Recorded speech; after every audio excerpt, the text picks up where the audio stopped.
მივესალმები ჩვენი გადაცემის სტუმრებს, არჩილ თალაკვაძე, შალვა პაპუაშვილს. მადლობა ბატონებო გადაცემაში მონაწილეობისთვის. ბატონო არჩილ, დავიწყოთ იმით, რომ დარჩა 2 თვე თვითმმართველობის არჩევნებამდე.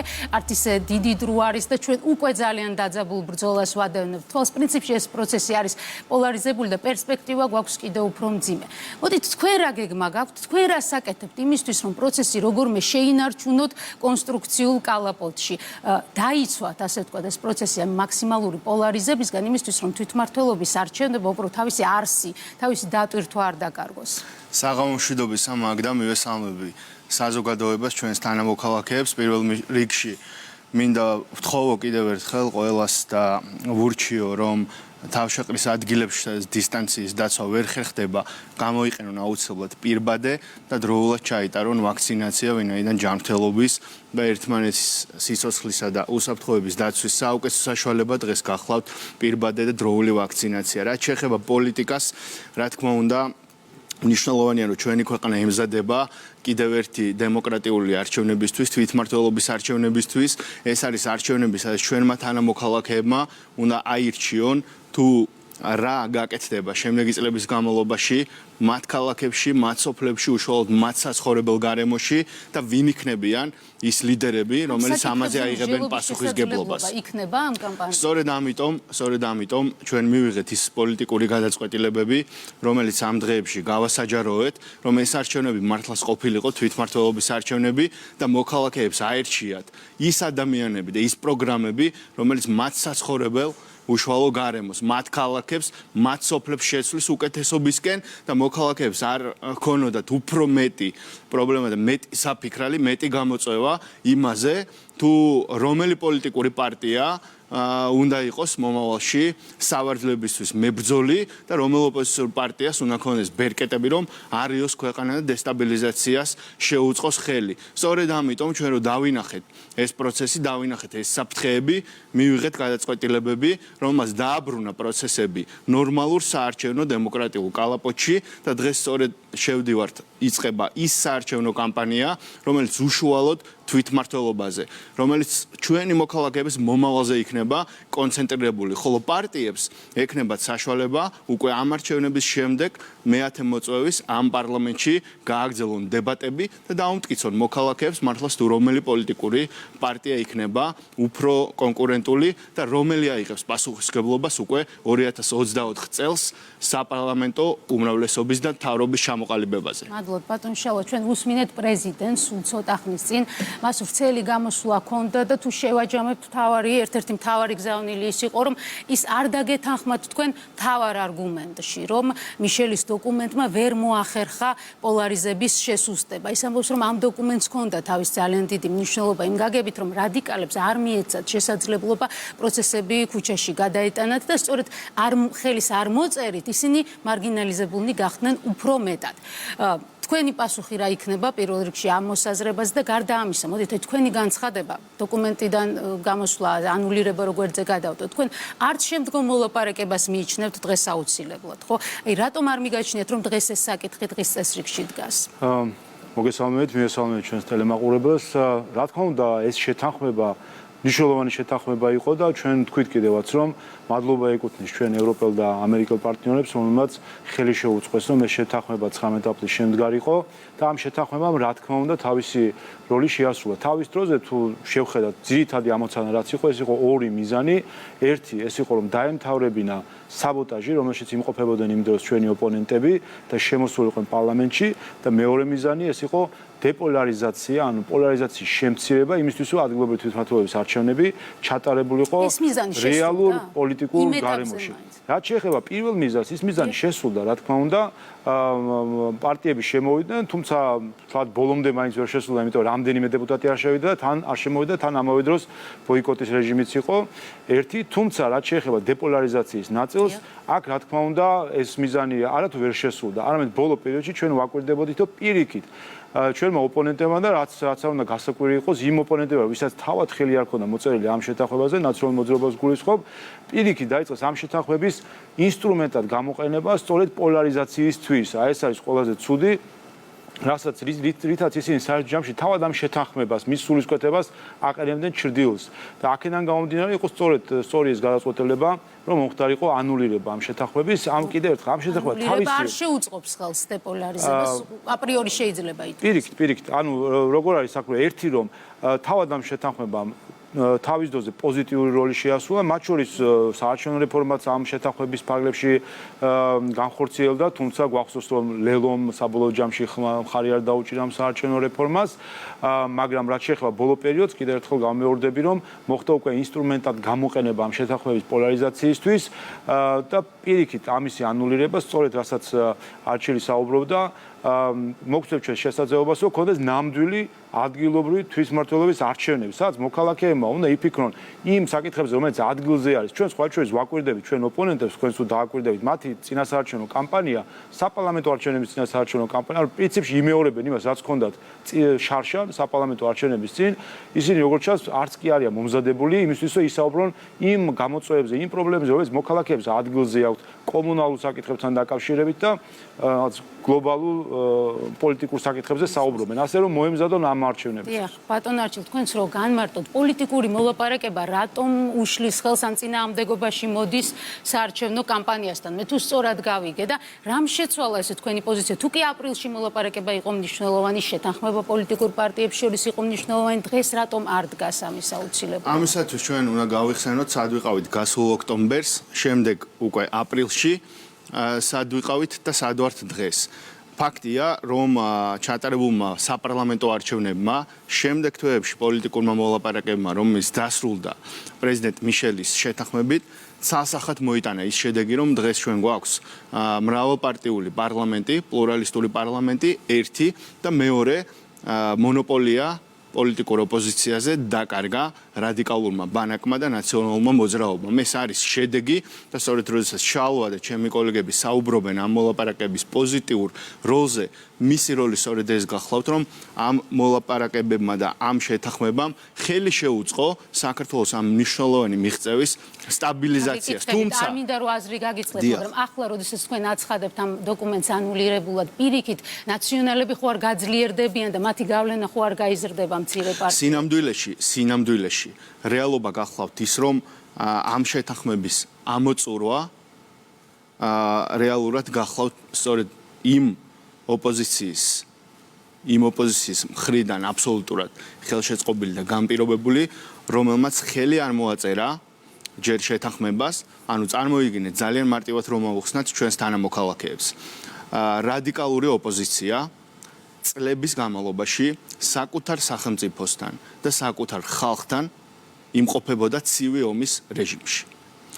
ეს ყველაფერი უნდა დასრულებულიყო გასული საპარლამენტო არჩევნებით, სადაც მრავალპარტიული არჩევანი გააკეთა ჩვენმა საზოგადოებამ. და მან ხმა იმიტომ მისცა ამ პარტიებს, რომ ეს პარტიები შესულიყვნენ პარლამენტში ემუშავათ და ჩვენ მივიღეთ ანომალია, სადაც ოპოზიციას არ უნდოდა რომ ყოფილიყო ოპოზიცია. ეს არ ხდება არც ერთ დემოკრატიაში, შესაბამისად ამას მოჰყვა ხელოვნური კრიზისი და საბოტაჟი.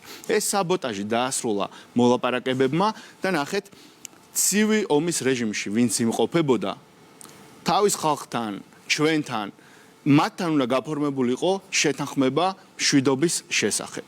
ამ შეთანხმებას ჩვენ მოვაწერეთ ხელი პასუხისგებლობით და ეს პასუხისგებლობა სად ჩანს, მე ჩამოგითვლით კონკრეტულად, მაგრამ მეორე მხარემ, ვიც უშუალოდ ამ ომს აწარმოებდა, ხელი არ მოაწერა ამ შეთანხმებას.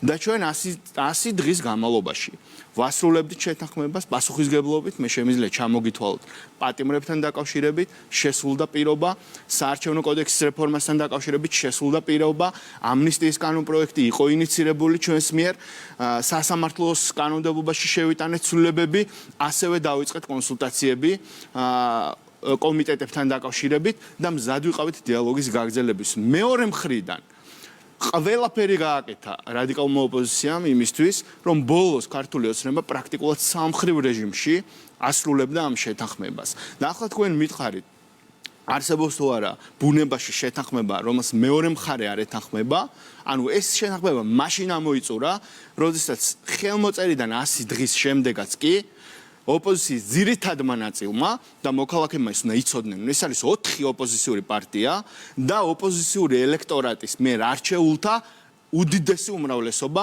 პარლამენტში. ამ ადამიანმა შვიდობის შესახებ შეთანხმებას ხელი არ მოაწერეს, მათ სურდათ რომ მხოლოდ ქართული ოცნების ხარჯზე გაკეთებულიყო ყველაფერი, ჩვენ გავაკეთეთ ყველაფერი, რაც შედიოდა საქართველოს ინტერესებში და მომავალშიც გავაკეთებთ იმას, რაც ჩვენს ქვეყანას ჭირდება, მაგრამ მაგდა როდესაც საუბარია ისეთი ტიპის კომპრომისებზე, ისეთი ტიპის დათმობებზე, რომელიც არის მაგალითად 53%-იან ბარიერზე მიბმა სხვა არჩევნების და არა თვითმმართველობიდან ჩვენ თვითმმართველობიდან გასვლის კომპრომისი გავაკეთეთ იმის დაშვებით, რომ ოპოზიცია სრულად მოაწერდა ხელს ამ შეთანხმებას. მათ არ მოაწერეს ხელი. მას რატომ უნდა დაუშვათ კომპრომისი და რატომ უნდა გავაკეთოთ ის, რაც კონსტიტუციაში არ წერია და რატომ უნდა წავიდეთ ისეთ კომპრომისებზე, რომელიც მოქალაქეებს ააცილებს თვითმმართველობის არჩევნების ძირითად მიზანს.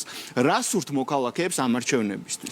რა სურთ მოქალაქეებს, რომ დავფიქრდეთ? მოგთავაზოთ ასეთი რაკურსი. მოყვებით მსჯელობაში. ანუ აგიხსენით ხომ საკმარისად, ანუ ჩვენი არგუმენტები რატომ ამოიწურა ეს შეთანხმება, აი ეს იყო სწორედ. მიშელის დოკუმენტზე ხელმოწერით თქვენ, აი ეს პატარა პარტიები, ეგრეთ წოდებული, გამოიყვანეთ ნაციონალური მოძრაობის ორბიტიდან, დააბრუნეთ კონსტრუქციულ პოლიტიკურ შანტაჟიდან გამოიყვანეთ. ეს როდესაც თქვენ თვითონ აცხადებთ ანულირებულად, ხომ არ უბიძგებთ რადიკალიზაციისკენ აი იმ პარტიებს, რომლებიც საპარლამენტო მუშაობაში ჩაებნენ? მე მგონი უკვე დავწმუნდით, რომ ნაციონალურ მოძრაობამ და რადიკალურმა ბანაკმა მართლაც დაკარგა მონოპოლია ოპოზიციაში. პოლიტიკური შანტაჟი არის დასრულებული. თქვენ ნახეთ, რომ პირველი 2 დღის განმავლობაში მიდიოდა აქტიური მოლაპარაკების ზეწოლა, რომ ყველას დაეტოვებინა პარლამენტი, ყველა გადასულიყო ბოიკოტის რეჟიმში, მაგრამ ნახეთ, რომ ახალმა პოლიტიკურმა პარტიებმა შედარებით ჯანსაღმა ნაწილმა ოპოზიციის, ვინც ხელი მოაწერა, თუმცა მათაც სჭირდებოდა ჩემის აზრით მეტი ძალისხმევა ამ დოკუმენტის შესრულების დროს, მათ უკვე თავი დააღწიეს პოლიტიკურ შანტაჟს და ისინი დღეს არიან კონკურენტული არჩევნების რეჟიმში. რა თქმა უნდა, ეს არ არის გარანტია, რომ მომავალში ისინი კვლავ შეძლებენ, რომ დამოუკიდებლობა შეინარჩუნონ, თუმცა ეს დიდწილად არის განპირობებული თუ როგორ შევძლებთ ჩვენ ყველა ერთად და საზოგადოება პოლიტიკური და დემოკრატიული პროცესის შემდგომ უზრუნველყოფას და მე გარწმუნებთ, რომ ჩვენ ჩავატარებთ ხარისხიან თავისუფალ დამოუკიდებელ არჩევნებს, ამ არჩევნების შემდეგ მოქალაქეები დაინახავენ განახლებულ პროგრამებს, გეგმებს და გუნდს ასევე სხვადასხვა პარტიის მხრიდან და ცვლილებებს არჩევნების მეორე დღიდანვე უშუალო სამუშაო პროცესში. რომ მომავალში თქვენ აღარ დადებთ ასეთი ტიპის შეთანხმებას. აი ეს რატომ არის დღეს აუცილებელი? გეტყვით, იმიტომ რომ ორჯერ ერთ-იგივე მდინარეში არ შედიან და ორჯერ ერთ-იგივე კომპრომისის გაკეთება მასთან, ვინც ომის დასრულებას ხელი არ მოაწერა, ალბათ იქნებოდა შეცდომა და ამაში ჩვენი მხარდამჭერები ნამდვილად არ გვაპატიებენ. მე კიდევ ერთხელ ვამბობ, ქართული ოცნება სრული პასუხისმგებლობით ასრულებდა ყველა პუნქტს, მე ჩამოგითვალეთ მინიმუმ 6, რაც ქართულმა ოცნებამ თავის მხრიდან შეასრულა პასუხისმგებლობით, ჩვენ ბოლოს გადაგვიყვანეს სამხრივ რეჟიმში, მათ სურდათ, რომ ქართულ ოცნებას ყველაფერი თამაშის წესებით შეესრულებინა, მაგრამ თვითონ რჩებოდნენ ისევ დაპირისპირების რეჟიმში, მოუმატეს დეზინფორმაციას, პარლამენტში სურდათ ქუჩის გადმოტანა და ვნახეთ ის დესტრუქციული პროცესები, რაც იყო პარლამენტში და რაც ნამდვილად არ არის, არ შეესაბამება ჩვენი პარლამენტის კულტურას და ტრადიციებს, ამიტომ ჩვენ როცა დავინახეთ, რომ მათ სურთ მხოლოდ ქართულმა ოცნებამ შეასრულოს შეთანხმებული წესები და სურთ რომ თვითონ მოიქცენ ისე როგორც პოლიტიკური პირატები იქცევიან, ჩვენ გავედით და ჩვენ გამოვაცხადეთ, რომ შეთანხმებამ თავი ამოწურა. თუმცა კიდევ ერთხელ მინდა უთხრა ჩვენს თანამოქალაქეებს, ყველა რეფორმა, ყველა ვალდებულება, რომელიც სჭირდება ჩვენ სახელმწიფოს, მომავალში იქნება ყურადღებით განხილული. ბატონ შალვა, დღეს თქვენი კოლეგების თავარი წუხილი უკავშირდება საკონსტიტუციო ცვლილებებს. თქვენ ბრძანდებით თავმჯდომარე საკონსტიტუციო კომისიის რისი თქმა შეგიძლიათ ამ მომენტისთვის დადასტურებულად. ის საკითხები, რაზეც აქამდე იყო ლაპარაკი, რა რჩება ძალაში და რა არის უკვე განხილვის თემა? პროექტი როგორც იცით ინიცირებული არის უკვე და უნდა მოხდეს მისი განხილვა, საყოველთაო და სახალხო განხილვა. თავარი რაც იცვლება არის ის, რომ ამ განხილვაში ჩვენ შევდივართ იმ კონსტიტუციური ჩარჩოთი, რომლითაც უნდა შევსრულიყავთ. შევდივართ არა წინასწარ ცნობილი შედეგებით, არამედ შევდივართ ღია შედეგით, სადაც საჭირო არის არგუმენტების გაცვლა და დაფიქრება რომელი რა არჩევანი სჯობს, როგორი რეგულაცია სჯობს ქვეყნისთვის. ასე რომ ეს განხილვები იქნება, ვადებში განხილვები ესწრება, აქ პრობლემა არ იქნება. თავისთავად თვითონ ეს კომისია აგვისტოს შუარიც ბოლომდე ამ განხილვებს დაასრულებს, შემდეგ იქნება საპარლამენტო მუშაობის ნაწილი უკვე, თუმცა კიდევ ერთხელ ინიცირებული პროექტი არის, ეს განხილვა იქნება და ღია არის ეს განხილვა. ყველამ უნდა წარმოადგინოს არგუმენტები. აქამდე თუ ეს უარგუმენტოდ, ასე ვთქვათ, ცნობილი შედეგით უნდა დასრულებული იყო ეს განხილვები, ახლა ეს განხილვები იქნება სრულად დამოკიდებული არგუმენტების სიძლიერეზე. საინტერესოა იმ მხრივ, რომ თქვენ ესე იგი ამ საერთო სახალხო განხილვას არ უყურებთ როგორც ერთგვარ ფორმალურ პროცესს, ფორმალურს მე გულისხმობ იმას, რომ ხდება უკვე შეთანხმებული პროექტის გაცნობა საზოგადოებისთვის. შეიძლება ყველა პუნქტი შეიცვალოს, ასე? კი ბატონო, სწორედ ამას გულისხმობთ, ჩვენ როდესაც ვამბობდით, რომ 19 აპრილის შეთანხმებით გარკვეულწილად მოხდა გასვლა კონსტიტუციური ჩარჩოებისგან, ვინაიდან, რა თქმა უნდა, როდესაც წინასწარ ცნობილი არის, ასე ვთქვათ, საჯარო განხილვის შედეგები, ეს გარკვეულწილად შთილს აყენებს ამ განხილვების რეალობას, ასე ვთქვათ. აქედან გამომდინარე, თავისთავად, კიდევ ერთხელ უბრუნდება ამ კონსტიტუციურ ჩარჩოებს, განხილვებით არგუმენტის სიძლიერე განსაზღვრავს საბოლოო ჯამში რა იქნება გადაწყვეტილება. თქვენი ოპონენტების, კოლეგების არგუმენტების თუ ეს შეიძლება იყოს სამოქალაქო სექტორიდან, მოსახლეობიდან წამოსული. თავისთავად, ეს საკითხები, რაც არის, სულ რამდენიმე საკითხი არის და ყველასთან დაკავშირებით შეიძლება ღია მსჯელობა და საკმაოდ გამჭვირვალედ მოქალაქეებისთვის გასაგებად ახსნა იმის თუ რა გადაწყვეტილება იქნება ბოლოს მიღებული. არ არის ისეთი რთული საკითხები, რომელიც შეიძლება რთულად იყოს გასაგები. აქედან გამომდინარე, მე დარწმუნებული ვარ, რომ საბოლოო ჯამში აქაც კონსენსუსი შედგება იმ კუთხით, რომ არგუმენტები გაიცვლება და საღი აზრის დონეზე გასაგები იქნება, რომელი გზა იქნება უფრო მართებული. ბარიერის თემა არის საკვანძო და ის რაშიც ყველაზე მეტად არიან დაინტერესებულნი პარლამენტში ყოფი პარტიები. 2%-ზე რა შეგიძლიათ დღეს თქვით? ქართული ოცნება არის ის პარტია, რომელმაც ჩამოწია ბარიერი 1%-მდე, ამ ბარიერით ჩატარდა წინაარჩევნები. აქედან გამომდინარე, ეს აჩვენებს თავად და მათ შორის მაშინ ქართული ოცნებაში ცალმხრივად მიიღოს გადაწყვეტილება და კონსტიტუციური ცვლილებები. აქედან გამომდინარე, ეს აჩვენებს თავად ქართული ოცნების და ჩვენ დამოკიდებულებას ამ საკითხის მიმართ. ჩვენი ინიციატივა იყო თავის დროზე 1%-იანი ბარიერი, ვინაიდან ჩვენი სურვილი არის სწორედ პლურალისტური გარემო, სწორედ იქიდან გამომდინარე, რომ პოლარიზაციას ამცირებს და ეს კიდევ ერთხელ ადასტურებს რატომ იყო ჩვენი სურვილი რომ 19 აპრილის შეთანხმება შემდგარიყო იმ მიზნის გათვალისწინებით, რასაც ქვია დეპოლარიზაცია. აქედან გამომდინარე, ჩვენ დაბალი ბარიერის მიმართ ზოგადად სიმპათია გვაქვს. ეს ძალაში რჩება, ეს დამოკიდებულება. ეს იქნება 2%, 3, 1, 4. სწორედ ამაზე არის მსჯელობა, ამაზე არგუმენტები არსებობს, მათ შორის საერთაშორისო გამოცდილებიდან გამომდინარე. ხო, არის ბევრი რა არის, ცოტა ამას შევხედავთ. ჩვენი გამოცდილებაც გვაქვს უკვე 1%-თან დაკავშირებით. და არის საერთაშორისო გამოცდილებაც სხვა პროცენტებთან. ასე რომ აქ მე დარწმუნებული ვარ, რომ შევთანხმდები. დაბალი ბარიერი ზოგადად სასარგებლოა პოლიტიკური კლასის განვითარებისთვის. ეს კვლავ ძალაში რჩება პარტიების განვითარებისთვის. თავისთავად, იმიტომ რომ ჩვენ კიდევ ერთხელ ჩვენი სურვილი არის, რომ იყოს მრავალფეროვნება და იყოს რამდენიმე ძლიერი პარტია. ამას სჭირდება გარკვეული დრო. ჩვენი იმედი იყო, რომ ამ 1%-იან ბარიერს და ამ პარლამენტს გამოიყენებდნენ ჩვენი ოპონენტები იმისთვის, რომ საკუთარი თავი დაემკვიდრებინათ პოლიტიკაში, გულისხმობ ახალ ან პატარა პარტიებს. დიდი ალბათობით, ვინაიდან 1 წელი გავიდა თითქმის, რომ ასე ვთქვათ, პოლიტიკური ჭიდილის ფორმაში და დარჩენილი არის 3 წელი, დიდი ალბათობით პატარა პარტიები ვერ შეძლებენ იმ დონეზე მოძლიერებას, რომ დიდი ბარიერი გადალახონ, ისაც კონსტიტუციით ზოგადი წესით არის გათვალისწინებული. ასევე ჩვენ ამ კუთხით ღია ვართ მსჯელობისთვის და ნახოთ, მე დარწმუნებული ვარ, რომ ამ მხრივ შევძლებთ კომპრომისის მიღწევას ჩვენ ოპონენტებთან ერთად. ბატონ არჩილ, რომ დაუბრუნდეთ რეფორმების საკითხს. მიშელის ბოლო განცხადებაში იყო ასეთი ფრაზა, ის ამბობს, რომ დარწმუნებულია, რომ შეთანხმება და რეფორმების განხორციელება ეს არის საუკეთესო გზა იმისთვის, რომ დემოკრატიული ინსტიტუტები გაძლიერდეს და ქვეყანაში კეთილდღეობის ხარისხიც გაიზარდოს. ან მოლოდინი, მიუხედავად შეთანხმების ანულირებისა, მოლოდინი რეფორმების განხორციელების მიმართ ევროკავშირის კვლავ არის უცვლელი და დაინტერესება ევროკავშირის მხრიდან, რომ ეს რეფორმები განხორციელდეს არის. თქვენ სრულად ადასტურებთ კვლავ ერთგულებას ამ რეფორმების განხორციელების საქმეში? მე ვფიქრობ, ამაზე პასუხი გახლავთ ქართული ოცნების მიერ შესრულებული ფუნდამენტური დემოკრატიული რეფორმები, მაგდა და შეგახსენებთ, თუ რაოდენ არა თანმიმდევრული არის ამ შემთხვევაში ჩვენი ოპონენტების დამოკიდებულება. წინა ყველა პოლიტიკურ თაობას ოპოზიციაში სურდა, რომ საქართველოს ქონოდა არსებითად პროპორციული საარჩევნო სისტემა და სრულად პროპორციული საარჩევნო სისტემა.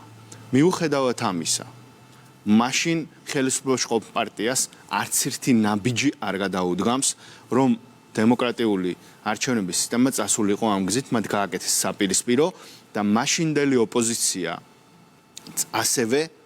ასევე რომელიც ითხოვდა კატეგორიულად რომ ეს მომხდარიყო, უკვე შემდეგ პერიოდში, როცა ჩვენ მოვედით ხელისუფლებაში, აღარ უჭერდა მხარს ამ ცვლილებებს პარლამენტში. ხვდებით, რასაც ყველაზე მეტად ითხოვდნენ და დეკლარირებულად უჭერდნენ მხარს, იმის კენჭისყრებში და იმის საპარლამენტო მხარდაჭერაში არ მიიღეს მონაწილეობა. ეს გამოვიდა, რომ მხოლოდ ქართულმა ოცნებამ თავისი პასუხისგებლობით გააკეთა. დღეს ეს ოპოზიცია, ვინც მაშინ დარბაზიდან გავიდა და მხარი არ დაუჭირა ამ ცვლილებებს, დიახ სარგებლობს ამ ცვლილებით.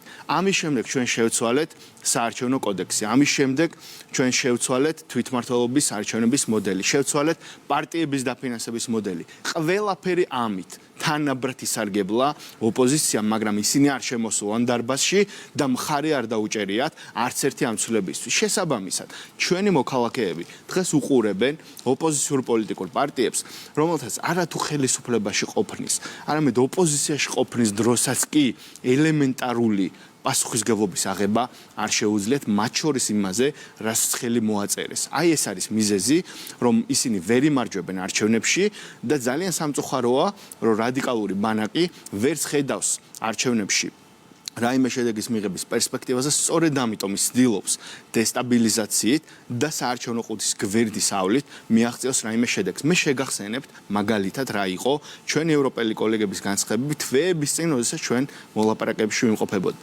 მათ პირდაპირ თქვეს, რომ ოპოზიციის ეს დიდი ნაწილი ძირს უთხრის დემოკრატიას და დემოკრატიულ არჩევნებს. ამაზე მეტი ბრალდება, ამაზე მეტი ნეგატიური შეფასება რა უნდა იყოს, რაც შეეხება რეფორმებს, რა თქმა უნდა არავინ უნდა იფიქროს, რომ ეს რეფორმები ჩვენ მხოლოდ ახლა გაგვახსენდა, როდესაც მიშელის დოკუმენტს მოვაწერეთ ხელი.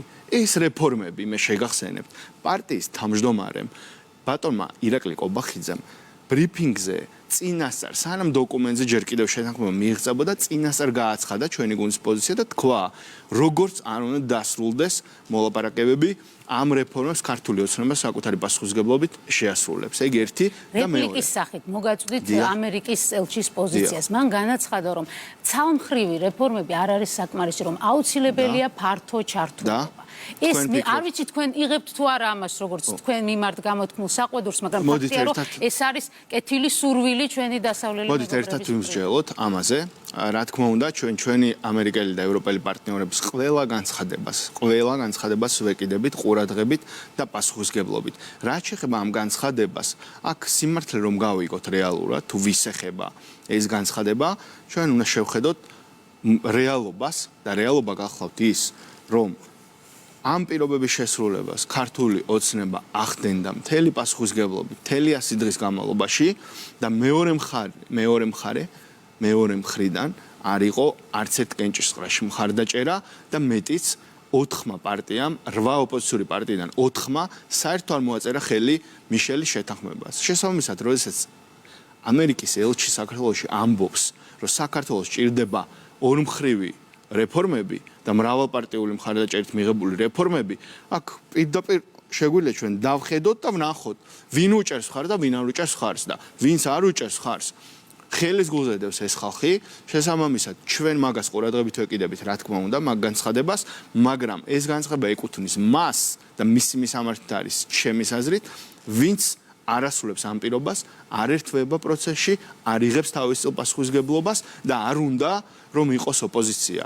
ხალხმა აირჩია ოპოზიცია და ოპოზიციას არ უნდა რომ იყოს ოპოზიცია. ხვდებით რას ნიშნავს ეს? ეს არის დემოკრატიაში უბრალოდ ანომალია.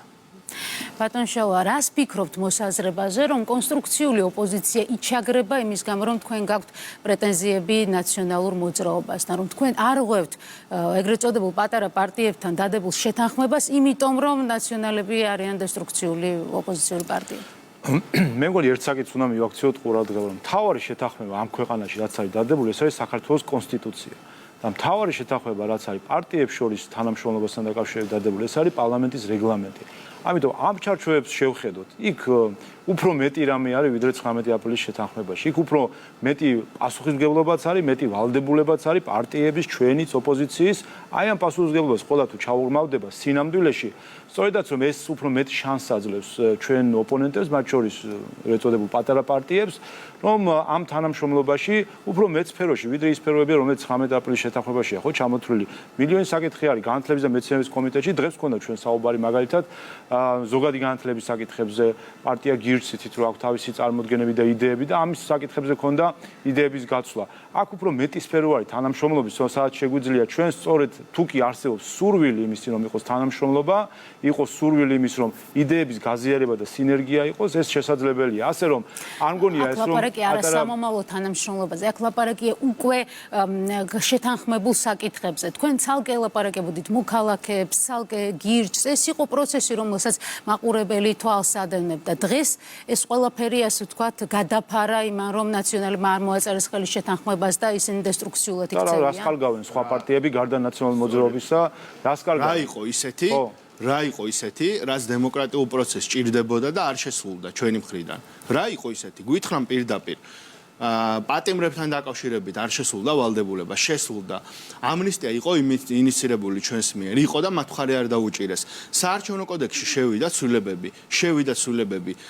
მოსამართლეებზე კანონმდებლობას რეფორმა რომელიც აღებული იყო ვალდებულებით, ანუ ვენესის კომისიის მიხედვით ცვლილებები შესული იყო, პროცესი დაპაუზდა 2 თვის განმავლობაში, კონკურსი გაიხსნა და მივიდა ბოლომდე ის როგორც იყო გათვალისწინებული შეთანხმებით გაკეთდა ეს. რაც შეეხება საკონსტიტუციო ის ინიცირებულია, საკონსტიტუციო ინიცირებულია, ამიტომ დემოკრატიული ცვლილებები, რომელიც რეალურ ოპოზიციას და მოდით ესე ვთქვათ, მომავალზე ორიენტირებულ ჯანსაღ ოპოზიციას ჭირდებოდა, გაკეთდა, მაგდა ერთადერთი რისი გაუქმებას ჩვენ გავაკეთეთ და რამაც თავი ამოწურა, ეს გახლავთ 53%-ზე მიბმა სხვა არჩევნების. კიდევ ერთხელ აქ სასოწარკვეთილი თვითდამშვიდობები იყო და კომენტარები ოპოზიციის მხრიდან, რომ აი 53-ის შეეშინდათ და ამიტომ გაიწვეს უკან ეს ხელშეკრულებაო. ძალიან კარგად იციან თვითონაც, რომ არათუ 53-ს, ამით წინა არჩევნების შედეგს 27-ს, 28-საც გაიმეორებს ქართული ოცნება და 50-ზეც ექნება, რა თქმა უნდა, ამბიცია თავის მხარდამჭერებთან ერთად. ეს ძალიან კარგად იციან. ერთადერთი, რაც მათ სურდათ, რომ არა პოლიტიკური მშვიდობისთვის, არა რამის გადასამოწმებლად, მაგათ რომ რამის გადამოწმება სდომებოდათ, ხო შევიდოდნენ საგამოძიებო კომისიაში, ხო გადათვლიდნენ უბნებს, ხო გახსნიდნენ იმ ყუთებს და თავის კითხვაზე და ბრალდებაზე პასუხებს იქ ნახავდნენ, მაგრამ კარგით, თქვა ჩავწერეთ ეს შეთანხმებაში, მაგრამ ამის შემდეგ რჩებოდნენ ისევ დაპირისპირების რეჟიმში, გაზარდეს დეзинფორმაციის ხარისხი, გაზარდეს არეულობის და დესტაბილიზაციის ხარისხი პარლამენტის შიგნითაც კი, ქუჩაზე არაფერს ვამბობ და რეალურად ისინი არა დაპირისპირების შემცირებისკენ, არამედ მიშელის შეთანხმებით ზუსტად საპირისპიროდ მოძრაობდნენ. სწორედ ამიტომ 43% დაავადაკარგულია. 43%. ჩვენ აღარ დაუბრუნდებით, მაგდა. სხვა პროცენტებზე ვშევ. ჩვენ აღარ დაუბრუნდებით. აი რა ის კვლევაზე მინდა. განა 43-ს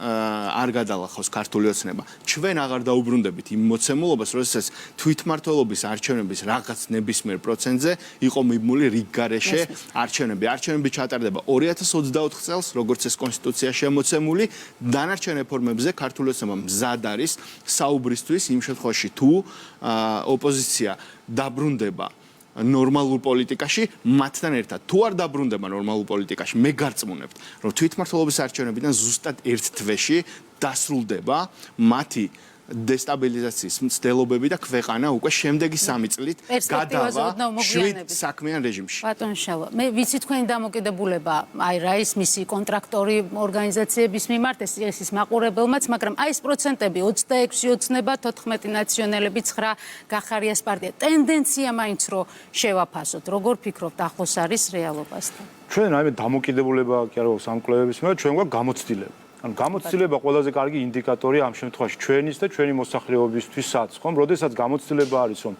ეს კვლევები წლიდან წლამდე, არჩევნებიდან არჩევნებამდე აბსოლუტურად აცდენილია საბოლოო შედეგს, მე მგონი საბოლოო ჯამში რამდენადაც მე ჩვენი ოპოზიციის შეფასებებს ნახებ, თქო ისინიც არ არიან. მე მგონი უკვე თავად დარწმუნებული რომ ეს კვლევები ესეთი გამონაკლისია რომ არავინ არ არის. რო რეალობას ასახავს. ოპოზიციის პროცენტით მცირდება აქ ესეთი.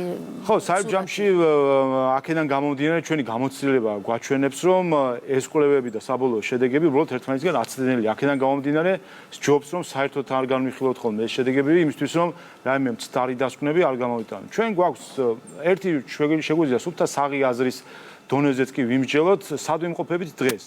ჩვენ ოქტომბრის არჩევნებში მივიღეთ 48%, ჩვენმა ოპონენტებმა შესაბამისად ის ხმები რაც მიიღეს, იმის შემდეგ რა მოხდა?